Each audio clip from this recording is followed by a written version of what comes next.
NCRB का data कहता है कि एक दिन में 88 महिलाओं के साथ रेप होता है जो रिकॉर्ड किया जाता है, जिसमें लगभग 10 महिलाएं जो हैं दलित होती हैं। हाल ही में हमने कई सारे ऐसे केसेस देखे हैं जो दलित होने के साथ ही, जो दलित केसेस तो हैं ही, और वो इतनी उसमें बर्बरता दिखाई गई है, फिर भी है उसमें शासन प्रशासन की कमजोरी देखी जाती है या वो उस चीज़ों को देखना ही नहीं चाहती है। हाल ही में नांगल में भी एक रेप केस हुआ था, आपने देखा होगा कि 9 साल की बच्ची के साथ रेप होता है और उसको शायद पता नहीं जिंदा ही जला दिया गया या वो मर गई थी। हालांकि जो कई सारी रिपोर्ट्स कहती हैं कि बच्ची जो है उसको गला घोट के उसको मार दिया गया, उसके जो पुजारी ने उसके साथ जो रेप किया था पुजारी के लोगों ने। उस केस में आपको क्या लगता है, क्या चीज़ें उसमें होनी चाहिए थी? देखिए, जितना मुझे उस केस में पता चला है कि धारा 302 लगी है, पोक्सो एक्ट की धारा लगी हुई है, गैंगरेप की धारा लगी हुई है, उसमें 34 सेक्शन भी लगा है और SC ST एक्ट भी लगा है। और साथ ही साथ ये भी फॉरेंसिक रिपोर्ट से क्लियर हो गया है कि जो करंट लगने से बच्ची की मृत्यु वो भी नहीं है। वहाँ पर जो कन्फेस भी कर चुके हैं एक्यूज्ड, और कन्फेशन जो है वो उतनी एक्सेप्टेबल है जो कि वहाँ पर सर्कमस्टांसेस दिख रहे थे। तो साफ ये क्लियर है कि इसके अकॉर्डिंग अगर देखा जाए सारा, तो इनको फांसी की सज़ा दी जानी चाहिए जो लोग हैं वहाँ पर। लेकिन दुख इस बात का है कि देखिए, उनको हम फांसी पे 4 को चढ़ा देंगे, लेकिन उसी दिन पता नहीं जो 88 फीमेल की 90 फीमेल की बात कर रहे हैं हम लोग, उनका रेप किया जा रहा होगा, उनका मर्डर किया जा रहा होगा, वही सब ये रुके कैसे? उस पर मुझे लगता है काम करने की, प्रिवेंटिव वर्क करने की ज़रूरत है, जो कि अभी तक हमारी कंट्री में होना शुरू ही नहीं हुआ। आप लोगों को बहुत अच्छे से समझते हैं, एक लॉयर हैं आप। ऐसा कौन सा कानून हो जाए या ऐसी कौन सी धाराएं लगाई जाएं जिससे क्राइम रुके, जिससे जो है समाज में जो ये क्राइम करते हैं उनके दिमाग में डर बैठ जाए कि हमें ये चीज़ें करनी ही नहीं है? बीना जी, मुझे लगता है कि कोई भी व्यक्ति इस कंट्री के अंदर ये नहीं कह सकता है कि हमने अपना काम बखूबी निभाया, उसके बावजूद भी इस समस्या का समाधान नहीं हुआ।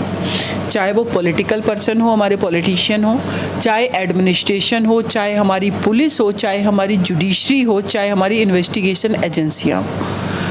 अभी तक क्या कोई ये बोल सकता है कि महिला मुद्दे पर, महिलाओं की सेफ्टी सिक्योरिटी और गैंग रेप वाले जो भी मैटर्स हैं उस पर हमने एब्सोल्यूट तरीके से काम किया है? कानून बना देने से किसी को जस्टिस मिल जाता है क्या? 2012 में निर्भया के साथ जब क्राइम हुआ तो 2013 में CRPC, IPC, जुवेनाइल एक्ट में अमेंडमेंट किए गए। इम्प्लीमेंटेशन कितना हुआ कानूनों का? जब इम्प्लीमेंटेशन नहीं हुआ तो वो किसके वजह से नहीं हुआ?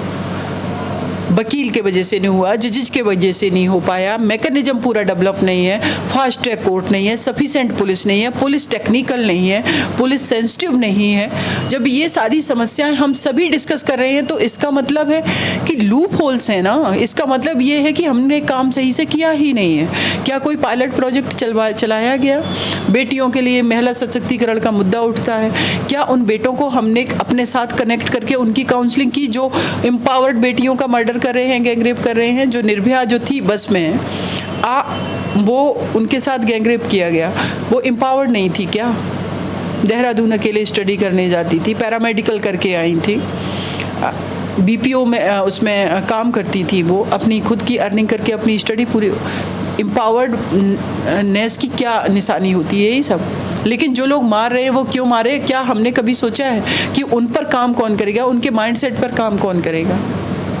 हमेशा महिलाओं को ही जो है बताया जाता है कि महिला की गलती है, चाहे हमने निर्भया वाले केस में देखा या बहुत सारे जैसे। लेकिन जब कठुआ होता है या क्या कहते हैं उन्नाव होता है, नांगल होता है, हाथरस होता है, ऐसे तमाम केसेस हमारे सामने हैं कि कई सारे, आपने भी कई सारे केसेस देखे जो अभी लाइमलाइट में आए भी नहीं हैं, आपने जैसे पूना वाला बताया। तो इन केसेस में महिलाओं की हमेशा गलती बताई जाती है और जो अक्यूज्ड है, जो आरोपी है, उनके पक्ष में सारी चीज़ें करवाई जाती है। अगर परिवार जो है, विक्टिम परिवार अगर आवाज़ उठाता है तो या तो उसके परिवार को मार दिया जाता है या मारने की धमकी दी जाती है। तो ये सारी चीज़ें क्या दर्शाती हैं कि देखिए, जब कभी भी इस तरीके के मैटर में फीमेल को रिस्पॉन्सिबल माना जाता है, इसका मतलब है कि आप क्राइम को जस्टिफाई कर रहे हो कि जो उनके साथ हुआ वो सही हुआ। हम आपको कई एक केस गिना देते हैं। गोवा में 2 बच्चियों के साथ गैंगरेप किया गया बीच पर, और वहाँ के चीफ मिनिस्टर का स्टेटमेंट है, वो कहते हैं कि गार्जियन को ये रिस्पॉन्सिबिलिटी लेनी चाहिए कि रात में उनके बच्चे कहाँ थे, मतलब उनकी बच्चियाँ रात में कहाँ थी। बच्चियों को घूमने की क्यों आज़ादी नहीं है, गार्जियन क्यों रिस्पॉन्सिबिलिटी लें? आपने ऐसा कंट्री के अंदर माहौल क्यों नहीं बनाया कि उनको, अगर बच्ची अकेली जाएंगी, बेटियां अकेली घूमेंगी तो उनके साथ रेप होगा, उनका मर्डर कर दिया जाएगा। हम उनको खुली छूट दे रहे हैं कि अच्छा जो रात में मिले, जो छोटे कपड़े पहने, जो लिपस्टिक लगाए, क्राइम को वही तो क्राइम को आप जस्टिफाई कर रहे हो कि अगर वो घूमेंगी तो ऐसा होगा। आपको याद होगा हरियाणा में एक 2 बजे रात को एक बेटी थी, करीब 4 साल पहले की ये घटना है। उनको किसी मिनिस्टर के बेटे ने स्टॉक किया था और उन्होंने फिर FIR कराई थी। तो उसमें उस मिनिस्टर का ये स्टेटमेंट आया था, रात में अगर बेटियां घूमेंगी तो यही होगा। क्यों? रात पर अधिकार क्या सिर्फ उन लोगों का है जो क्राइम कर रहे हैं? ये रातें, ये सड़कें, सब उन पर इक्वल अधिकार है। वो कौन होते हैं स्टेटमेंट देने वाले? वो तब ये सवाल नहीं करते हैं कि रात में जब वही मेल पर्सन जो छोटे नन्हे से बच्चे के रूप में होता है, उसको रात में जाग करके माँ फीड करा रही है, उसकी जगह साफ़ कर रही है, उसको क्लीन कर रही है, उसकी देखभाल कर रही है, तब वो रातें कहाँ जाती हैं? उसके लिए फीमेल रिस्पॉन्सिबल नहीं है। जब उसने पूरा स्ट्रक्चर, पूरा मेल का जो है, उसको फीमेल के कंधों पर क्या डाल दिया है आपने? घर के अंदर रहो, रात में नहीं घूमो, बाहर नहीं निकलो, कम बोलो, ये सारी चीज़ें, पूरा स्ट्रक्चर जो है पैट्रियार्कल माइंडसेट से लोग यहाँ पर सारी चीज़ें डील कर रहे हैं। जी आप क्या सिर्फ रेप के ही केस देखती हैं या और भी तरह के केस देखती हैं? देखिए, मेरे पास जनरली जो है क्रिमिनल केसेस हैं, और जिसमें कि 302 के भी मैटर हैं, 304B के भी मैटर है, 307 के भी मैटर हैं, 302 जो है मर्डर है, 307 है अटेम्प्ट टू मर्डर है, 304B दहेज हत्या के केसेस हैं। जनरली मेरे पास दहेज हत्या के केसेस ज़्यादा हैं, मैट्रिमोनियल केसेस भी हैं, जिसमें डोमेस्टिक वायलेंस के जो केसेस हैं वो भी ज़्यादा हैं, और सबसे ज़्यादा जो केस हैं वो हमारे पास रेप मैटर्स जो हैं, गैंग रेप और रेप मैटर्स हैं। मैं इसी तरीके के सिविल मैटर में जनरली कम ही देखती हूँ। जी। तो आपके पास किस तरह के लोगों के केसेस आते हैं? क्योंकि आपने ज़्यादातर केसेस ऐसे देखे, हाथरस वाला हो गया या आप नांगल वाला भी देखना चाह रही थी, तो क्या सिर्फ एक बहुजन समाज या दलित आदिवासी केसेस ही आते हैं या सब तरह के केसेस आते हैं? देखिए, मेरे पास सभी समाज के केसेस आते हैं, और मेरा जो है इंटेंशन, जो मेरा उद्देश्य है वो ये है कि मैं न्यूट्रल होकर के वर्क करती हूँ। हाँ, लेकिन सोसाइटी के अंदर जो चीज़ें हैं उस पर मुझे भी उन चीज़ों को रखने में कोई गुरेज नहीं है, क्योंकि हर केस में हम डिफरेंट एंगल देखते हैं। एक मेरे पास 304B का केस है, साकेत कोर्ट में उसका ट्रायल जो है वो चल रहा है। उसमें मैंने देखा कि पुलिस ने ठीक से काम ही नहीं किया, और जब उससे सवाल किए जा रहे हैं, जज सवाल कर रहे हैं, तो उनका बाद में सस्पेंशन भी करवाया मैंने, क्योंकि उन्होंने सही से इन्वेस्टिगेशन नहीं किया। और जब सही पुलिस इन्वेस्टिगेशन नहीं करती है तो उसका एडवांटेज जो है वो अक्यूज्ड को मिलता है, अपराधी को मिलता है।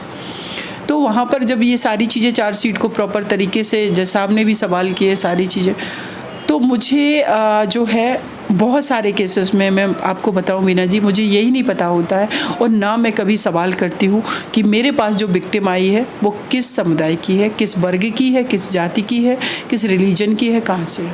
मुझे कोई इन चीज़ों से लेना देना नहीं। मेरे पास हर कैटेगरी का केस आता है, हर मेरे लिए एक ही है, क्योंकि इस देश के अंदर अगर हम बात करें, नो डाउट इस कंट्री में महिलाओं की सुरक्षा की बात की जाती है।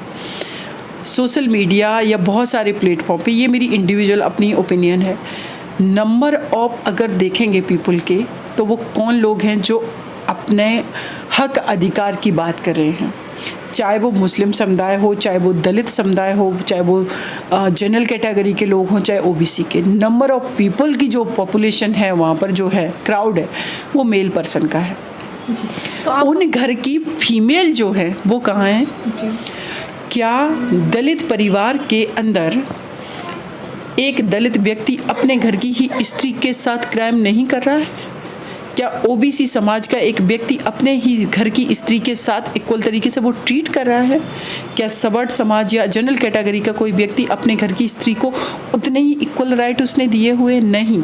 जो भी राइट हैं इन स्त्रियों ने फाइट करके, संघर्ष करके, हासिल करके वो बैठी हुई हैं, और जहाँ बैठी हैं वहाँ पर भी बहुत जगह उनका मोलेस्टेशन हो रहा है। ये सच है।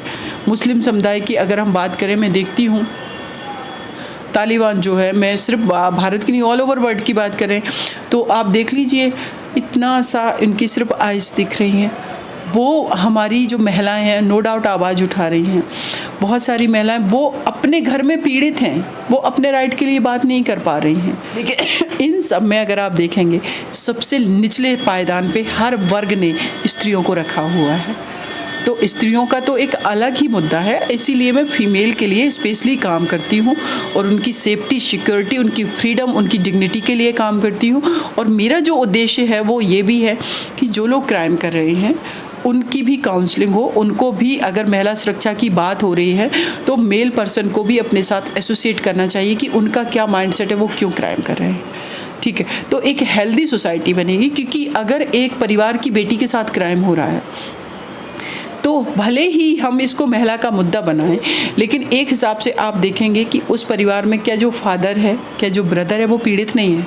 अगर उसकी बहन के साथ क्राइम हुआ वो भी इक्वल तरीके से पीड़ित है। तो ये हम इसको ऐसे क्यों नहीं लेते हैं कि ये हमारे समाज की एक बुराई है, इसको मिलकर के हमें काम करना है और इसको ख़त्म करना है, समाप्त करना है। हमारे साथ सीमा कुशवाहा थी और जो लॉयर हैं और कई सारे मामले देखती हैं, लेकिन इनको जो एक फेमस हुई थी या इनको एक पहचान मिली थी वो निर्भया केस था। और निर्भया केस इनका पहला केस था जिसमें ये उतरी और उसमें सफलता इनको मिली।